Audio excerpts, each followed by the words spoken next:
Bismillahirrahmanirrahim. Qala radhiyallahu anhu wa nafa'ana bihi wa bi ulumihi fid dharain amin ya rabbal alamin. Halaman berapa itu?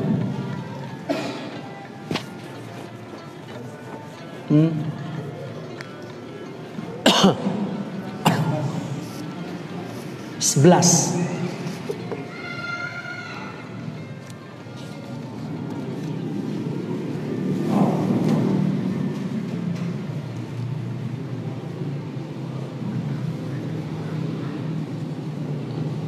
Sebelas wala yatimu dzalik itu.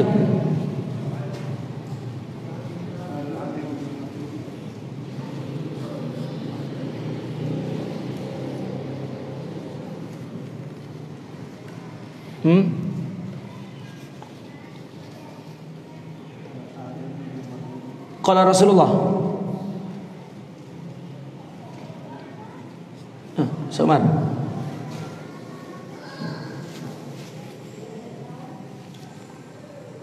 Oh, al-ilmi bil matlub. Oke. Bismillahirrahmanirrahim. Kita kemarin berbicara tentang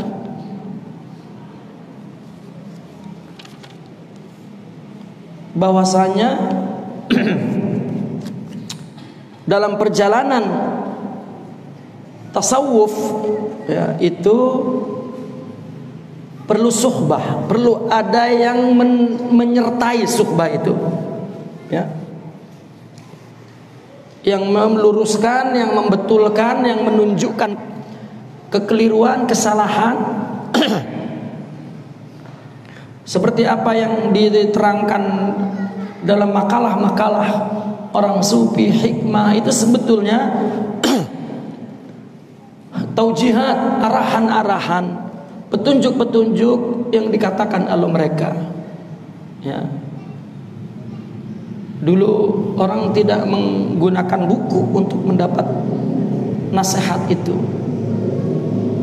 ya, tetapi mereka memang mendengar langsung nasihat ya, petunjuk dari para guru, kemudian mereka tulis kembali.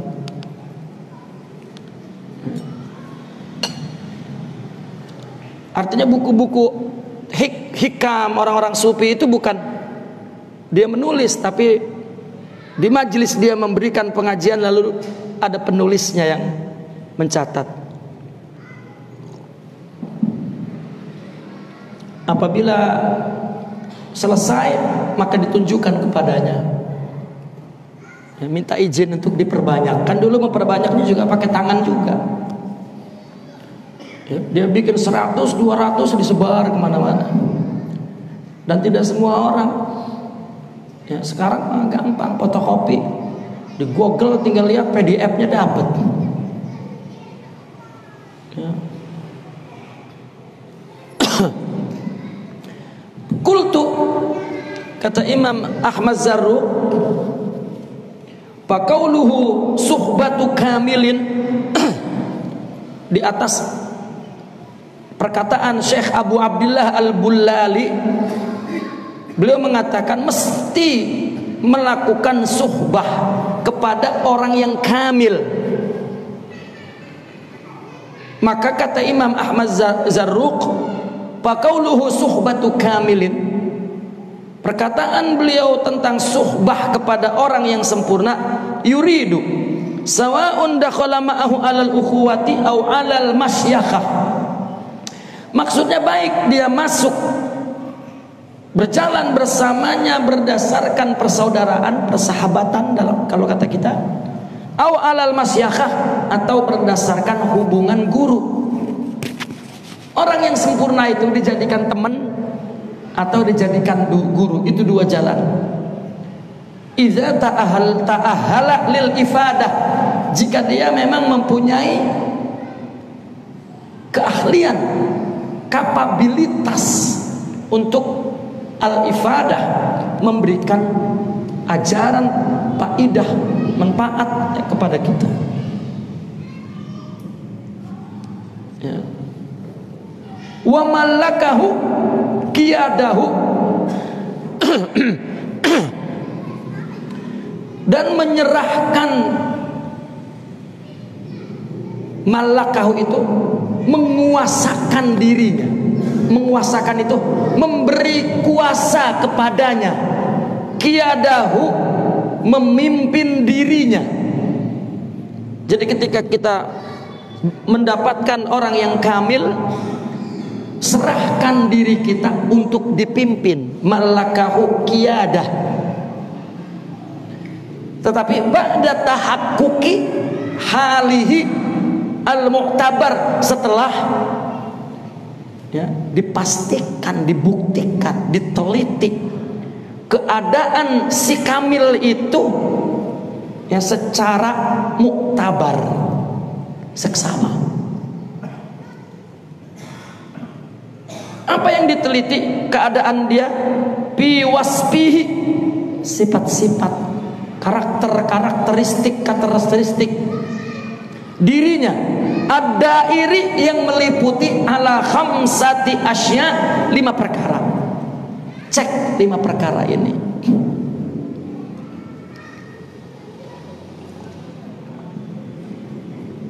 Pertama, al-ilmi bil matlubi ala wajhi tahqiqi bit tajribati.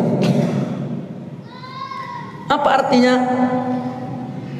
Dia mempunyai ilmu, pengetahuan terhadap apa? Al-matlub, terhadap yang dicari. Ya. Dia mengetahui apa sebetulnya yang dituntut, yang dicari oleh orang yang ingin berjalan menuju kepada Allah. Dia punya ilmunya.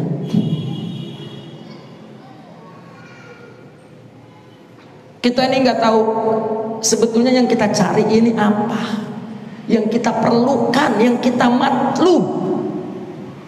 Ya memang mudah, doanya ada. Apa? Anta maksud billahi anta maksudi waridhoka matlubi, apalagi atini. Ridhoka matlubi, ini kan yang kita cari adalah ridho Allah. Seorang yang kamil, dia tahu untuk mendapatkan ridho itu. Itu al-ilmu bil matlub. Ya. Ala wajhi tahqiq. Taunya bukan tahu berdasarkan baca, tetapi dia mengetahuinya itu ala wajhi tahqiq, secara apa? Tahqiq. Pengetahuannya itu telah menjadi hakikat dirinya. Ya. Ala wajhi tahqiq, secara tahqiq. Taunya itu bukan qiraah, bukan jidal, bukan tahlil, analisa, bukan, tetapi tahqiq. Pengetahuannya terhadap yang dicari, dia memang sudah memiliki itu. Tahqiq sudah. Dengan apa dia mendapatkan yang dimatlub itu secara tahqiq? Bit tajribah. Apa itu tajribah? Yaitu at-tajribah ruhiyah. Yang dimaksud tajribah di situ at-tajribah ruhiyah.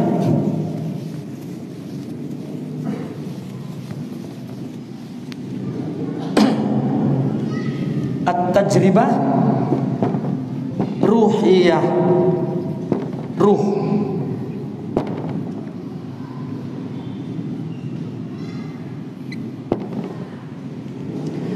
Beliau ini hidup setelah zaman Al-Imam Ibn Arabi. Istilah tajribah ruhiyah ini termasuk istilah kontemporer di zaman itu. Ya.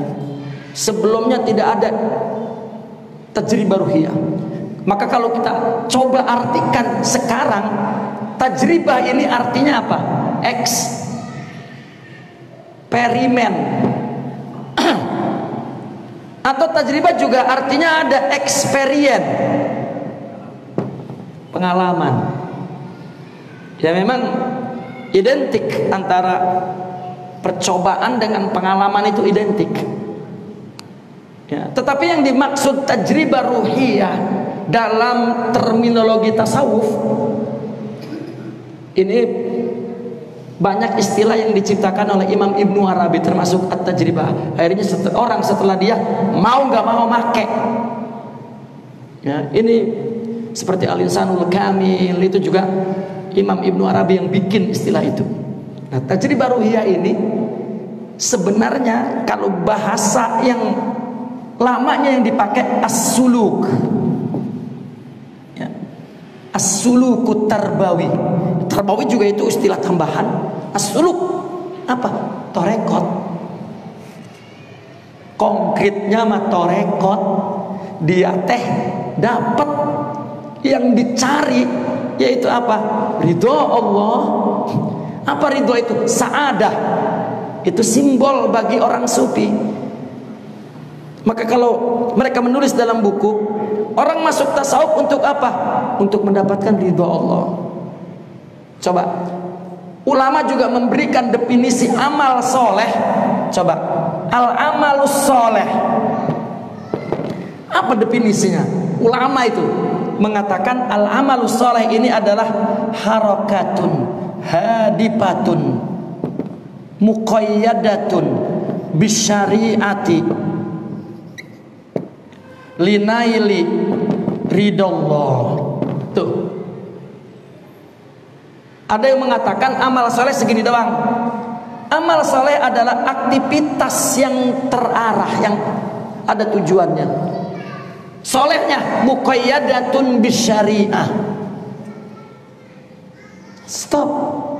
Tetapi di sini ada al-amalus solehul qabul, makbul, amal soleh yang diterima. Baru linaili ridallah, jika amal yang sesuai dengan syariat dan telah mendapat ridho Allah baru qabul, katanya. Ya.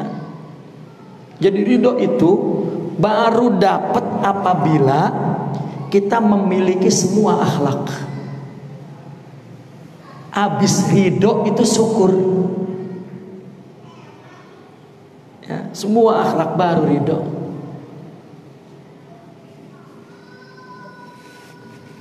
Maka dikatakan ar-ridho jannatud dunya.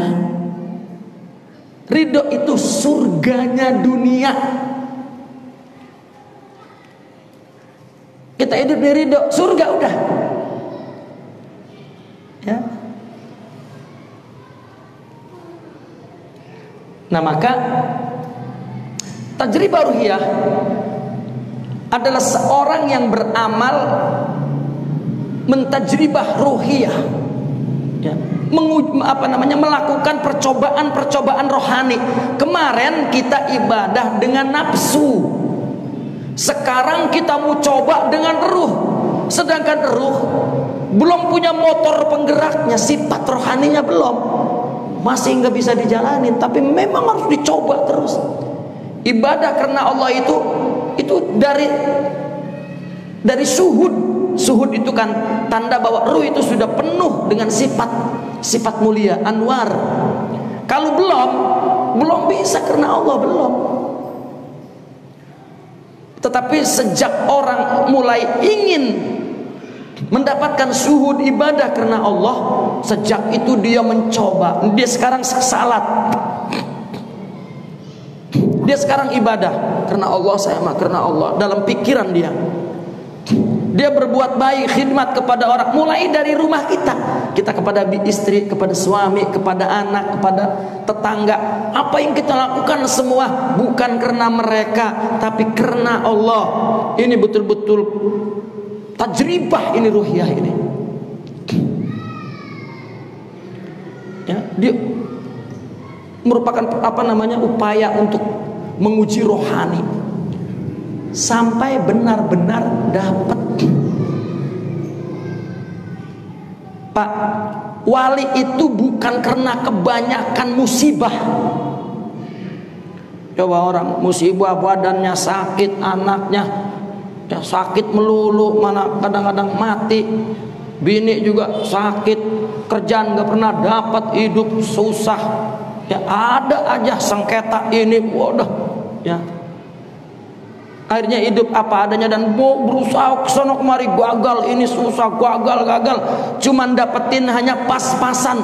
Akhirnya dia tidak lagi berpikir untuk ingin lebih, punya lebih, udah dah redo aja sama keadaan sekarang. Jadi wali itu sudah. Tetapi ulama, para aulia, para mursyidin sepakat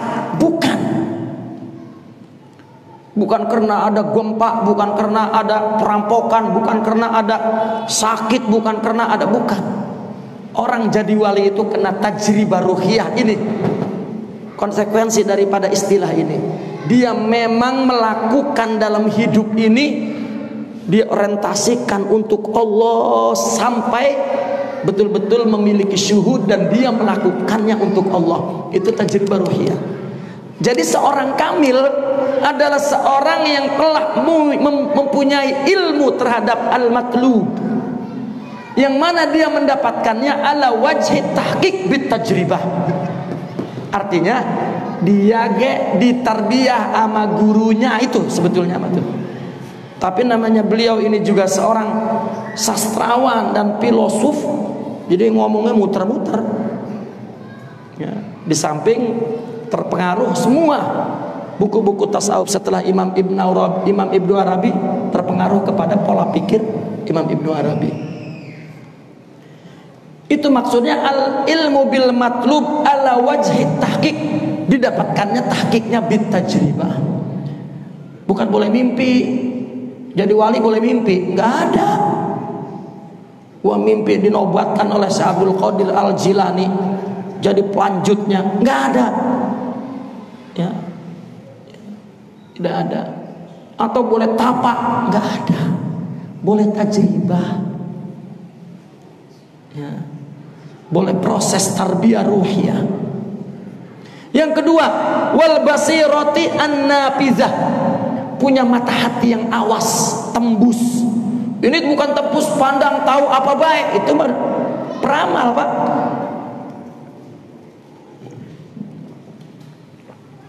Basirat nafizah. Ya, nafizah itu kan tembus. Kenapa jendela dikatakan nafizah? Karena ditembus gitu. Ya. Al-basirah an-nafizah. Artinya nggak pakai nafizah ge, basirah mah ya basirah. Namanya bahasa cantik banget, ya udah cantik aja, nggak pakai banget begitu. Ya. Itulah al-basirah, dia punya mata hati. Al-Quran nggak pakai ada nafizah, ala basiratin ana wa manittaba'ah. Wa manittaba'ani. Itu basirah. Artinya dia punya pandangan mata batin, bukan akal. Ngelihat apa aja pakai mata batin. Kalau punya mata batin, lagi-lagi jika ruh itu punya sifat-sifat mulia, punya kecerdasan untuk melihat sesuatu. Lain orang yang punya sabar ngelihat musibah dengan orang yang tidak punya sabar, lain. Ketakutan, jadi dia tidak objektif melihatnya, ya. Tidak mampu mengalahkannya, tidak mendapatkan banyak hikmah dan manfaatnya, baik untuk pikirannya, untuk jiwanya, dan untuk dinamika hidupnya, ya. Untuk inovasi hidupnya itu sebetulnya aktif karena ada musibah. Tapi orang nggak ada sabar mah enggak, malah hancur, kecewa, merana, sengsara, duka lara, ya. Tapi dengan adanya sabar tidak, dia tembus sampai kepada apa dibalik musibah itu, apa dibalik kesenangan itu, apa dibalik, ya itu. Nah ini ma'isqatil hawa, orang yang punya basirah nafizah otomatis dia mampu membatalkan, menghancurkan hawa, seperti yang kita terangkan tadi. Dia tidak mengikuti hawa, bahkan mudah sekali dia menggugurkan hawa. Yang ketiga, wal amali as-sabiti, amal yang sabit, ya, amal yang mantap. Ma'itba'is sunnah, karena mengikuti sunnah. Sunnah ini bukan hanya yang kita lihat secara zahir, ya. Semua perbuatan zahir itu keluar dari batin. Yang paling sunnah ngikutin Nabi batinnya, ya. Nabi jika ngomong jujur, jika memberi ikhlas, ya.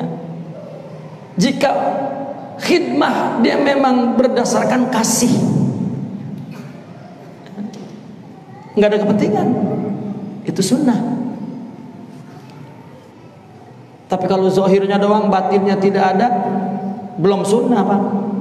Itu namanya amal yang tidak sabit. Amal yang tidak sabit seperti debu yang menempel di batu licin, ntar dia hilang, ya. Tapi kalau sabit, amal yang kokoh. Di samping ma itu plus mengikuti sunnah, zahir dan batin. Jadi kalau ada orang sufi malah kebanyakannya bid'ah, amalnya tidak sabit berdasarkan Al-Quran dan hadis, nggak bisa. Ya, kita mendengar ada orang sufi torekot, ya, kerjaannya tapak mulu, nggak sabit, ya. Atau zikirnya, ya, 2 juta sampai pingsan misalnya, nggak sabit itu. Atau ya, ada yang pakai tapaknya tangannya katanya begini supaya menyatu dengan alam, itu kayak semedi, itu tidak sabit.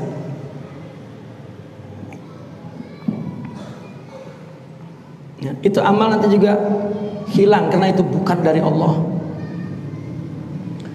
Makanya ma'itba'i sunnah. Yang keempat, al-himmatul aliyah. Semangat tinggi ini maksudnya, Pak, semangat yang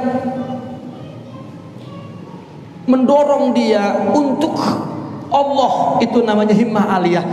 Apabila ada upaya, ada semangat untuk selain Allah, itu daniyah.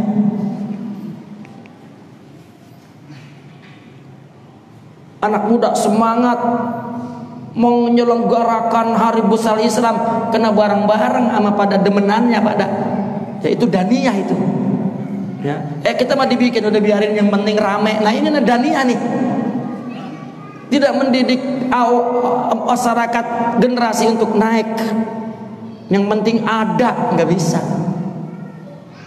Yang penting rame, nggak ada tuh orang sufi bikin begitu. Ya. Mereka yang penting ikhlas. Makanya saya perhatiin para ustadz, para kiai ngaji pada berisik ya, dibiarin kayak. Syukur mau ngaji daripada nggak ngaji. Orang sufi mah nggak keluar, jadi laknat nanti di majelis ini, kotor, ya. Karena dia ingin mempunyai himmah aliyah, semangat yang luhur untuk Allah saja. Ya nggak ada yang penting ngaji, ya udahlah, ya sampai tua begitu aja. Ya tidak, mesti punya himmah aliyah, gengsi yang tinggi, katakan. Ya, dia punya gengsi yang tinggi, nggak rendah seleranya.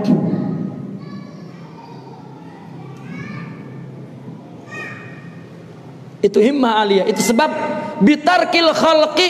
Nah itu himmah aliyah itu. Ninggalin orang, bodoh amat. Bukan karena orang dia mah. Itu kamil. Warabdid dunya wan nafsi wal hawa wa syaitan. Keinginan sesuatu, berbuat kebaikan, program kebaikan, li ajli dunya himmah daniyah, li ajli nafs himmah daniyah, li ajli hawa himmah daniyah. li ajli syaitan himmah daniyah, tapi li ajlillah himmah aliyah. Itu sebab Pak, mereka para wali yang mempunyai kerohanian tinggi, dia melakukan sesuatu tekun dan tidak ada keluh kesah, pantang mundur, tidak ada, karena dia himmahnya lillah.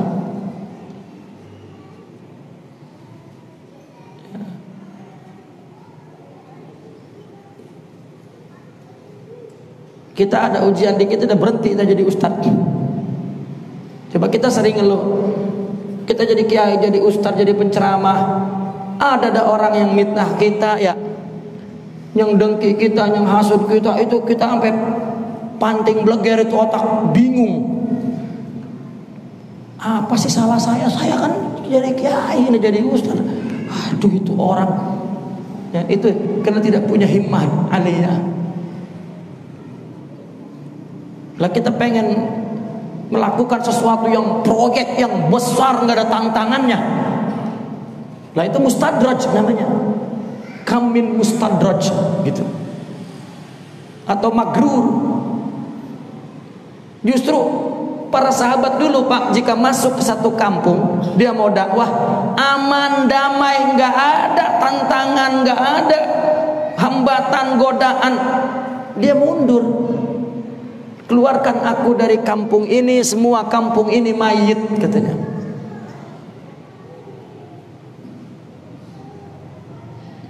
Ini kita enggak pengennya licin kayak jalan tol. Jalan tol gak ada hambatannya, mahal bayarnya. Ya, makanya pada minggir-minggir karena nggak mau bayar. Nggak ada, semua ada hambatannya. Nah, kalau orang yang punya himmah aliyah, untuk Allah aja ini. Kita mah kalau udah untuk Allah malah terus kendor udah semangatnya. Kalau untuk nafsu dapat naik lagi. Kenapa kita kalau bangun malam itu susah? Ya, karena nafsu mau ditinggal. Udah ya nafsu, diem sini ya. Ana mau sholat, sedih nafsu. Jangan ditinggal, kan kita udah bareng-bareng dari dulu ge. Apa yang lu lakukan gue dapat. Lah sekarang gue mau ditinggal enggak? Lah itu kagak bangun badan kita itu. Ya dah. Tuh. Kalau juga kita bangun enggak enak. Hampa amat ya kita sholat karena rohaninya belum hidup. Kalau udah hidup merasa dia. Ya, ini karena nafsu, ini karena bukan. Sampai dia ngomong ini tidak ada izin Allah kalau ada nafsu ya. Kalau dia murni pikiran jiwa dia, mudah-mudahan ada izin Allah, sudah.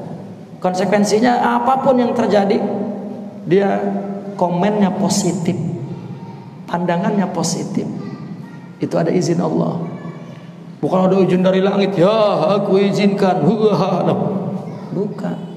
Ada akhlak, itu ada izin Allah. Jika dia ngomong jujur, maka dia ngomong diizinkan Allah.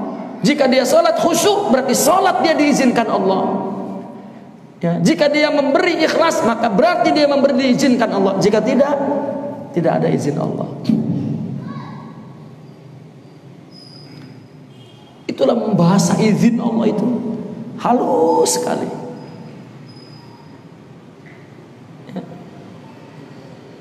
Dia datang saja ke satu tempat, kemudian ada orang yang dia tidak sukai dan dia hadir di situ akan membuat dia jadi tidak ikhlas, tidak.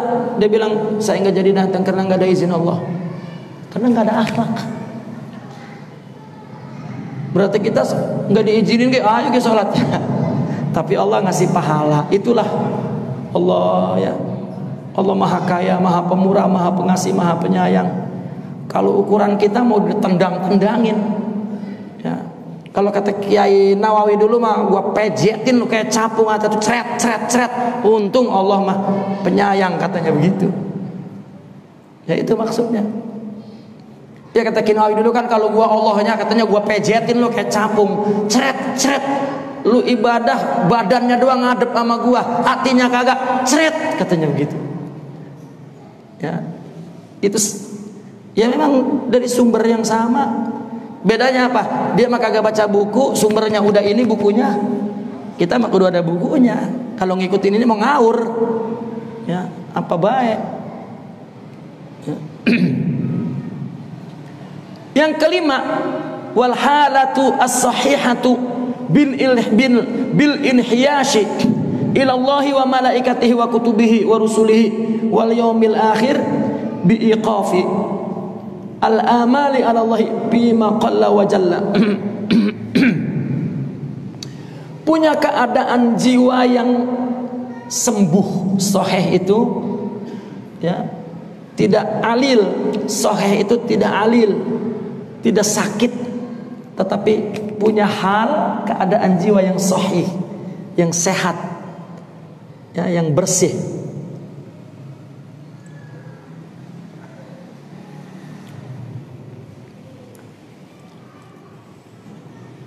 Bil inhiyashi ila Allah,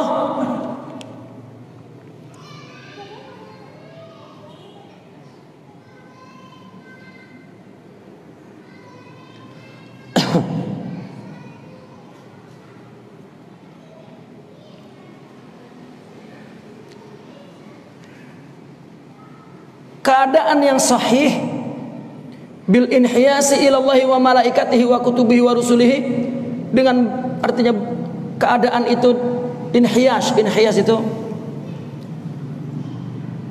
kalau inhiyasu an menjauh, kalau inhiyasu ila berarti mengarah, ya, menuju kepada Allah, malaikat, kitab, rusul dan hari akhir.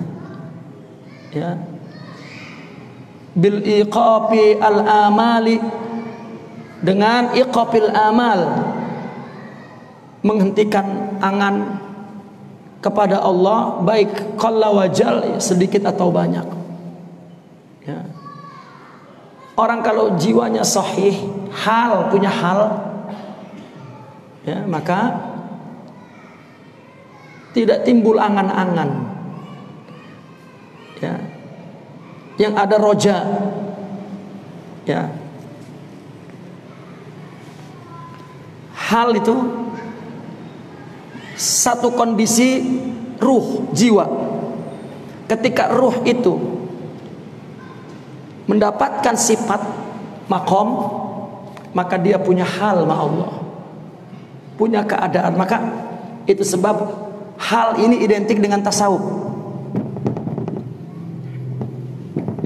yang disebut ilmu hal itu ilmu tasawuf. Karena tasawuf menciptakan keadaan jiwa penuh dengan sifat-sifat mulia. Orang Pak yang punya khusyuk, yang punya ingat kepada Allah, kita duduk bersama dia, kita ngomong dengan dia, bercanda dengan dia, atau melakukan sesuatu, kita akan merasakan bahwa ada konsentrasi jiwa dia yang terpusat kepada Tuhan saja. Ketika menyikapi sesuatu, menilai sesuatu, menyelesaikan sesuatu, lillahi billahi minallah, itu akan terasa di hati kita. Nggak ada kepentingan apapun, itu hal tuh. Itu jika kita dekat kepada orang tersebut, maka itu memberikan bias, ya, atau energi, katakan bersinergi kepada kita. Itu hal. Coba kita duduk kepada orang yang lalai, jangankan ngomong bercanda atau ngomong apa aja, ngaji ge lalai, ya.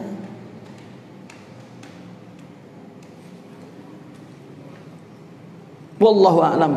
Ada satu tradisi yang tidak ada hal di kita ini, karena mungkin kita merasa bahwa kita ini beragama udah belongkotan, udah kelamaan, jadi kelihatannya tidak etis.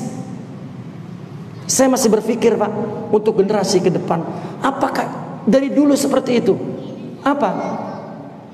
Menyelenggarakan majelis-majelis ilmu, zikir, selawat, tidak ada etika di situ, tidak ada untuk menunjukkan jiwa yang hal yang tinggi, tidak membedakan. Memang begini, orang-orang sufi ketika dia berada di majelis, ya, Dia orang yang seperti serius, seperti dia berada fi hadrah ilahiyah. Ya. Tetapi setelah itu selesai, lalu dia, artinya ngobrol, selalu ada istilah, kata orang Arab istilahnya bukaha, humor-humor. Maka banyak kan humor-humor sufi. Tapi tidak di majelis yang khas, majelis ilmi, majelis salawat, majelis zikir. Tidak. Di situ dia punya hal. Hatta dia dalam pukaha itu pun tetap orang merasakan hal, tidak akan terlepas omongan yang tidak senonoh, yang tidak. Ya. Tapi saya melihat orang sambil ngaji, sambil maulid, sambil merokok, sambil makan, sambil ngobrol, sambil seolah-olah ini nggak apa-apa, nggak pengaruh. Sudah ada satu tradisi yang salah. Ya. Dulu hanya sebatas itu mah wali, biar dia lagi ngaji apa dia apa itu membiarin. Lah sekarang mah wali semua. Silakan cek ke generasi sebelumnya, tidak mungkin. Tidak mungkin. Ya. Tidak mungkin. Saya melihat, katakan kita punya orang tua dulu di Ceger. Saya melihat orang tua saya itu nggak pernah ada pergaulan kepada ulama mana-mana. Ya, dia tunduk kepada gurunya, selesai. Artinya nggak ada terkontaminasi oleh tarekat tradisional yang berkembang. Ketika dia ceramah, jangankan ada orang ngobrol, pernah dia ngelihat ada kunang, bukan kunang, ada baterai kecil yang menyala kayak rokok ngelihat dikirain orang rokok, teriaknya luar biasa, setan iblis keluar dari majelis gua, babi lo. Padahal bukan orang rokok, ternyata itu dikejar sama saya, itu ternyata bocah kecil megang laser yang kecil kayak ngerokok, dikirain dia ngerokok, lagi haul, kelihatan dari jauh. Padahal dia ngerokok ya, habis ngaji baru ngerokok, katanya bul semua. Ngobrol ngalor ngidul itu memang tradisi orang sufi dari dulu. Ketika ngaji serius karena dia fi hadratillah, tapi setelah itu baru fi hadratin nas al-basyariyah, ngomong bercanda apa semua selesai. Itu budayanya begitu. Dikirain ini begitu, amas nggak ada seriusnya, orang dia nggak punya hal. Saya berkali-kali diundang maulid yang saya tahu ada budaya itu, saya nggak berani itu, nggak. Daripada ngamuk-ngamuk saya kemudian diteluh. Wah ini kiai gila kali, ya dianggap gila kita karena tidak sesuai dengan. Makanya saya selalu bilang, realita itu bagi saya musuh, ya, dan tantangan yang harus saya lawan, gitu. Karena orang dulu nggak begitu, tapi ada tradisi yang berubah. Siapa yang tidak memperbaiki? Ya. Wah enggak, misalnya kiai besarnya enggak, tidak, tetapi itu tradisi yang salah.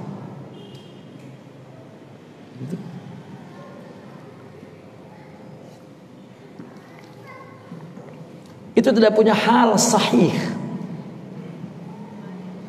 Lihat Imam Malik baca hadis, ngaji sama Imam Malik, ini cerita tradisi hal itu para ulama.